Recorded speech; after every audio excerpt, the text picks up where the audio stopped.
Good morning, students. Today I'm going to continue your chapter Evans Tries on Level, written by Colin Dixon. First of all, we're going to have the recap of the chapter. The governor makes an unusual request to the examination board. The permission is granted to the examinee Evans for German O-level paper in the prison cell. The board makes arrangement for sending forms and question paper. The 2 hours examination is to start at 9:15 a.m. The prison officer Jackson and the officer Stephen have been instructed to make arrangement for the examination. Evan was given half an hour to smarten himself. At 8:45 a.m., McLeary came with a small brown suitcase. Examiner and the examinee, McLeary was introduced by Stephen. Jackson and Stephen even searched McLeary to tell all the precautions. McLeary asked Evans to write his index number and the name of the paper. Evans wrote 313 and 271 respectively. Now I'm going to continue the chapter. At 9:40 a.m., the Assistant Secretary of Modern Language called up from examination board to speak to Governor. The examination had already started about a quarter of an hour ago. He told him that some fool had not placed the correction slip in the examination package. This is the correction slip, and he then tried to seek help from the governor. The receiver assured him to help by directly connecting the call to Mr. Jackson in D Wing. Could this be a reason behind his fear? The governor thought. A line of thought came to his mind about the call being a fake call used to share some signal or a secret message. He then cross-checked it by dialing the number of examination board. He heard the sound of continuous beep which one hears if the phone is engaged. After a gap of 2 minutes, he heard some whisper. After a while, he heard McLeary giving instructions to Evan in his heavy Scottish voice. He asked him to stop writing for a while and also instructed him to open page 3. Here he gave him some instructions as he has to make correction of 4th word in 15th line. The governor listened and smiled because he had taken grammar as a language when he was in 6th class. He remembered about the adjectives and so did McLeary. The minister pronounced. The words sounded very impressive to governor, but he thought there were less chance of Evan being aware the adjective. Meanwhile, he received a call from magistrate office or magistrate court, civil officer who administered the law, is known as magistrate. There was a need of prison van and some officer as there was a remand case. Within next 2 minutes, the governor thought it to be a fake call, but then he thought that he was thinking too much. His imagination was getting out of control. For the first 15 minutes, Stephens and had looked into the cell through the peephole. This is the peephole. after a gap of 1 minute, and then after a gap of 2 minutes. At 10:45 a.m., everything seems to be normal. When he looked through the hole, there was no difference and it remained the same as always. Evan was always chewing his pen and looking at the front.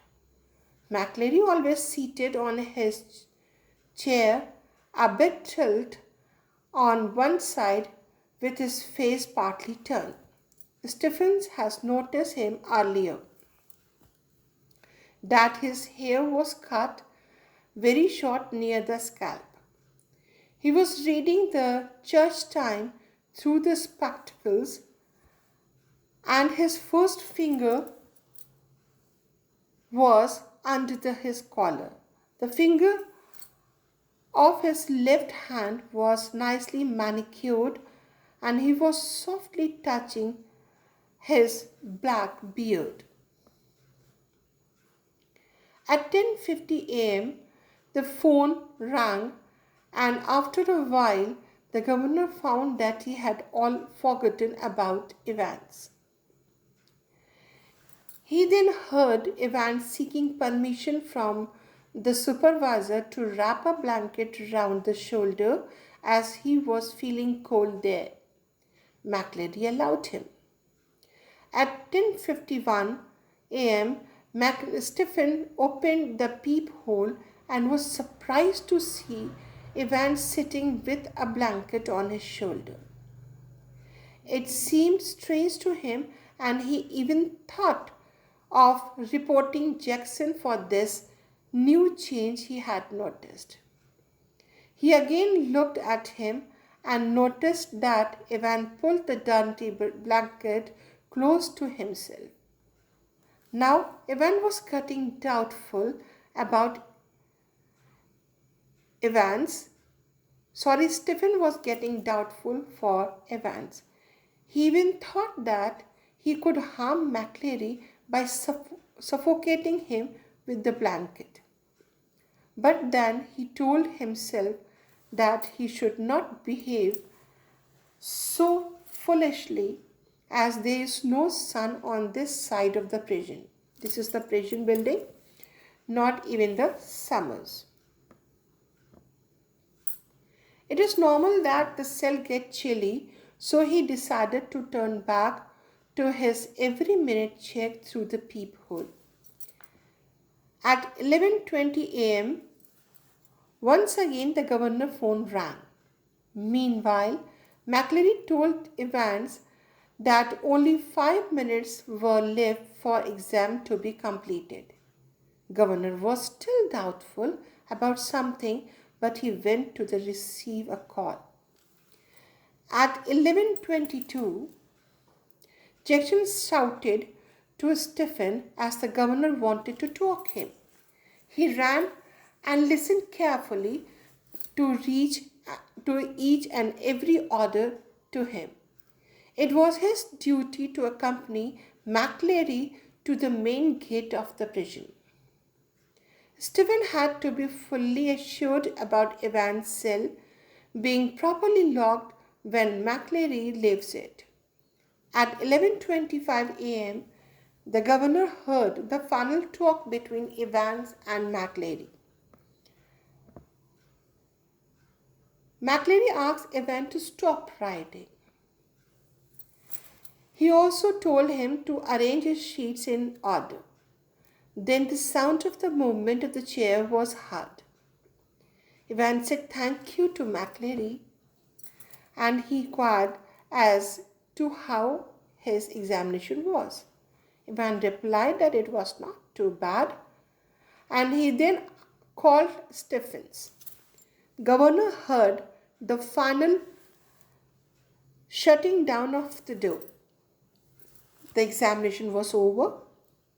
Stephen asked McLeary, did Evans' exam go well?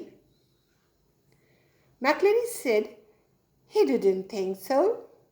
His Scottish accent seemed a bit different from the earlier one.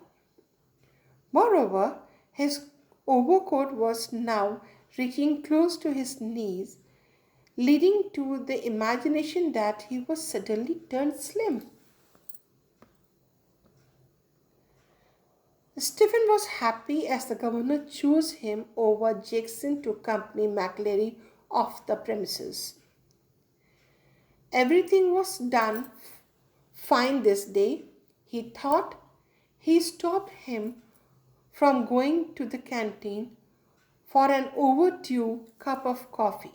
He wanted to see Ivan for last time.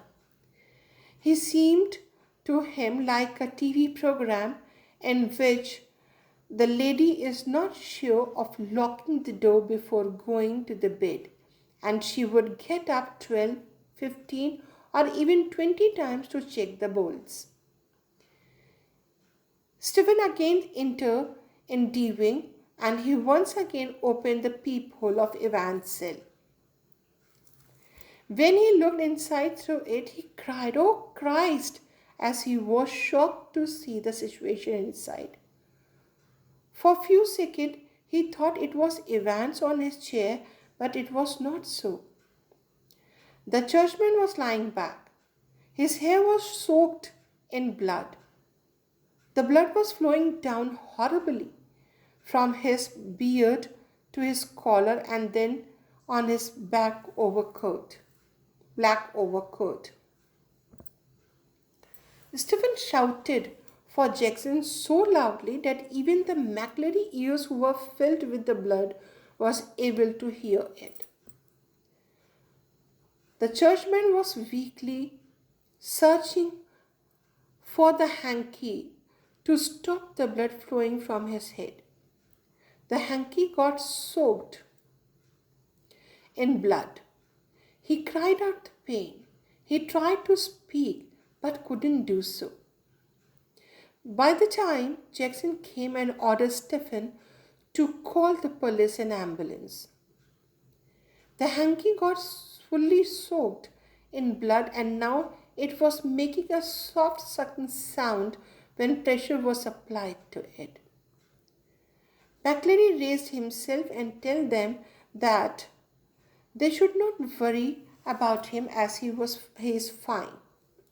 He asked for the governor as he knew when the events had gone. The blood was splashing down from his head while he was trying hard to pick up German question paper. All of a sudden, there was a massive sound of siren.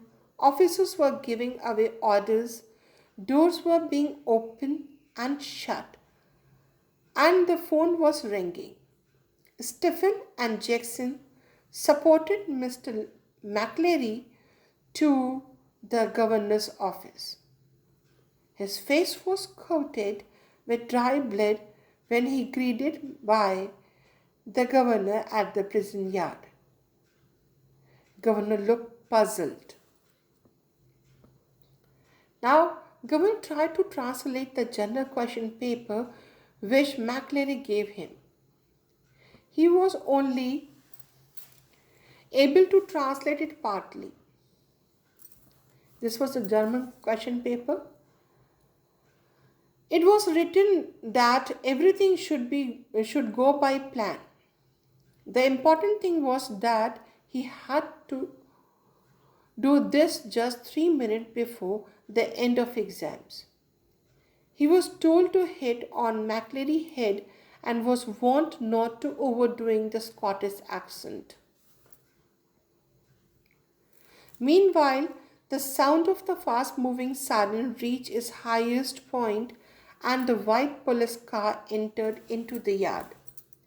Detective Superintendent Carter waved out from his car and saluted Governor.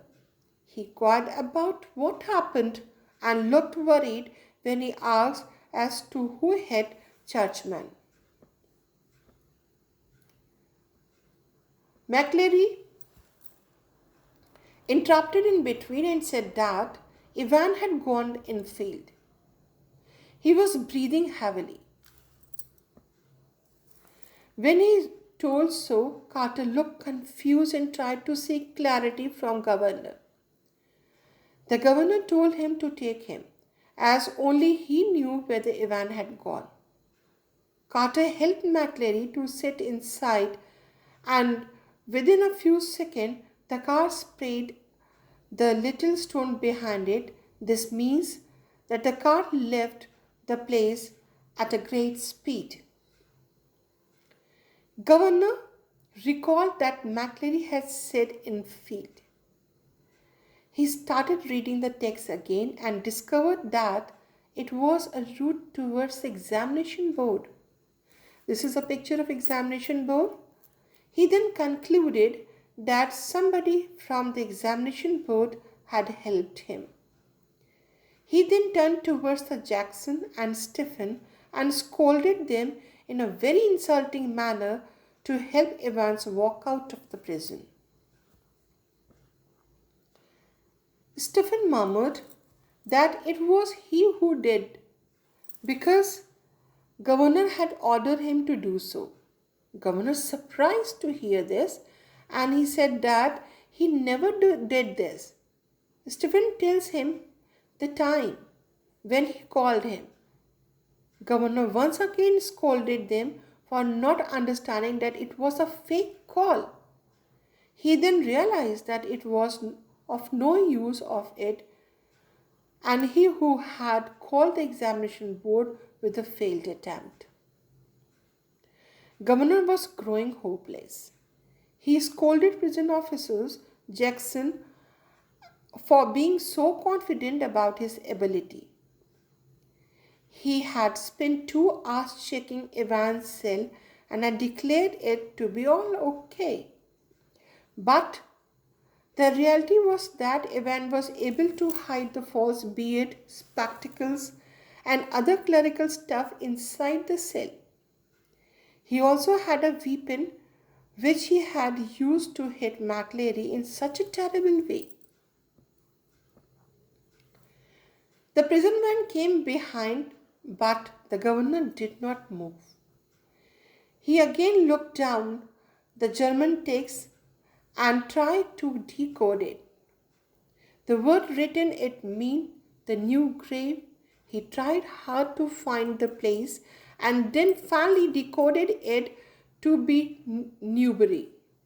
He had got the place where the Evan had escaped to.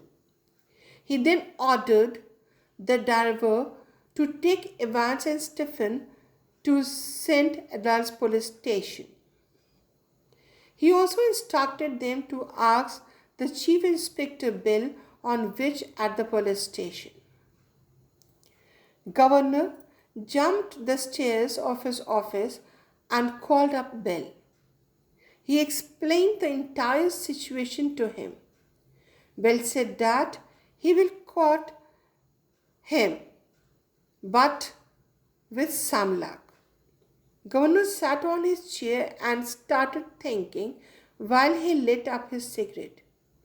He thought that it was a nice plan, but felt that Evan was careless to leave the question paper behind.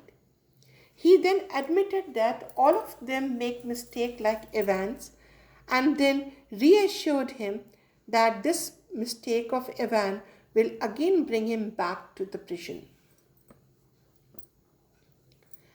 Once again, the phone rang very harsh on his desk.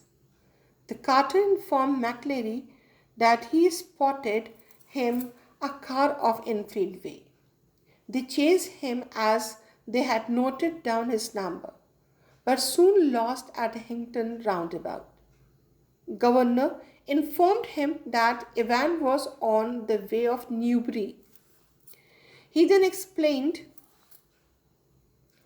as to which he think that he is going towards the Newbury, and then left it all on the police, as according to him his job was done. He had already become a laughing stock for others for being over trustful person. He also then inquired about McClary being taken to the hospital. Carter said that he has been taken to the Redcliffe Hospital. He also told him that McClary had grown very weak when they took him to the examination office. So they rang up to for the ambulance from there. Governor called in the hospital and inquired about the injured person. They replied that they had sent the ambulance to bring the patient, but they found no one there. This is the ambulance which was sent by the Redcliffe Hospital. But the governor was no longer listening, and the truth seems to hit him with almost physical impact somewhere in the back of his neck. So now the story moves to up to Evans. This is Ivan. After having delicious fish and chips and a small walk near the chirping Newton, he decided to go back to his hotel room to sleep early. He was wearing a new hat that had smartly hidden his short hair, which seemed as remained to him. He kept wearing it on his head even when he reached the reception of Golden Lion Hotel. He then recalled his previous night when Jackson took away his scissors and he had to cut his hair with a razor blade. That was quite a bad luck. But then he thought about his good luck when Jackson asked him to remove his hat and how he managed to stop him from doing so. He then concluded that old Jackson was not that bad. One of the worst things that seems funny to him was using the false beard. He was sensitive to the sticking material, but he had to use it for sticking up the beard. It was now irritating him as it has reddened his cheek and he was feeling pain there. When he reached the reception counter, he found that it was not the same girl which was there at the time of his booking. But he thought that this change was good, and then told her that he is not concerned about morning breakfast, ordered a newspaper named Daily Express, and asked to waking up at 6:45 a.m. as tomorrow was another busy day for him. He was climbing up to the boat stairs while whistling. Evan was once again lost in his thought. He liked being dressed up like a minister, the dog collar, and other things. He thought it would be a good idea that McClary was wearing two collars, two fronts, but the top collar was slipping off again and again. But there was a moment of great fear when McClary tried to stop his collar from falling down with his finger in the front of the Stephens. They had somehow solved the problem by always keeping a pen in his mouth whenever Evans peeped inside.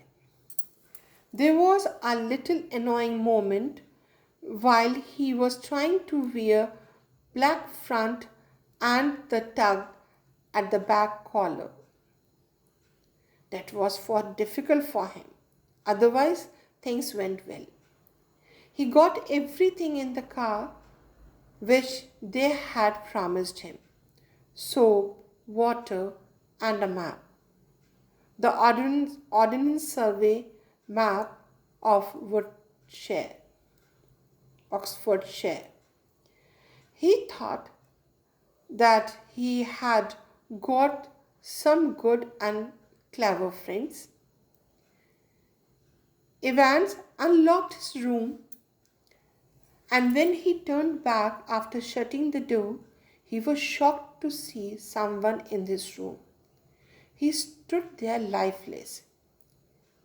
He had a quick look at the man who was there on his bed he had never expected in his room. It was the governor. Ivan looked around hopelessly. Governor tells him that there is no use of it as he had his men all around. He was shocked at the thought of the one girl at the reception who was extra sweet to him. Ivan looked disturbed. He held his head in his hand and it was silence for a few minutes. Ivan then said that it was a correction slip he guessed. Governor tells him that there are some people who know German. Ivan then relaxed and over some time and explained that it was not an actual mistake as you can see. The mistake was that they were not be able to decide about the hotel, which they could have worked in some other way. He assisted that it was necessary for them to know that exact which the paper started so that they could make a call exactly before the end of examination in order to get clear way for McLary. This is a Golden Lion hotel where the Ivan used to live and the governor caught him. The governor admitted that he had provided the information to him foolishly. Ivan said that the correction slip gave him both the hotel name and the time of exam. It was like killing the two birds with one stone. Governor agreed to it. Ivan then inquired about how did he come to know that he was staying in which Golden Lion hotel as there were hundreds of them. Ivan said that index number 313 in the center number 271 when the six-figure reference of the survey map for Oxfordshire which brought us in the middle of the Chiltern Newton. Ivan said he is right, but he thought that you will go to Newbury. Governor said that yes, he had. He asked Evans whether he was able to understand the questions as the governor was not able to understand it. Evans said no, he was not, but we did it confuse everyone. The governor then stood up and asked him where he got the blood from to pour on his head. Ivan felt happy to hear this and said that it was a clever thing to bring blood into cell. He then revealed that when the invigilator was being searched from before the exam, he then stopped telling him anything so that he could use it in the future. 2. The governor guessed it to be a rubber ring for piles. Ivan smiled weakly and said it was a clever thing. Governor pointed out to be the tough thing which Ivan felt it not to be so tough. Governor quite wasn't it? Ivan said the main problem was to prevent it from the hardening. He told him that they got pig blood easily from the meat shop of Clinton and said that one has to mix his own blood to stop it from hardening. Ivan took a break and said that he makes 3.8% of trisodium citrate to prevent it from the clothing. Governor shook his head, though he did not want to praise him.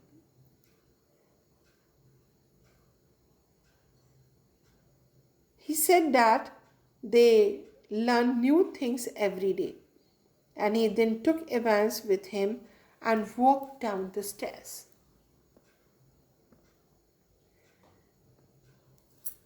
Evans sat back on the seat comfortably and happily replied that he asked so because he came to know that there will be O-level Italian classes coming up in the next September.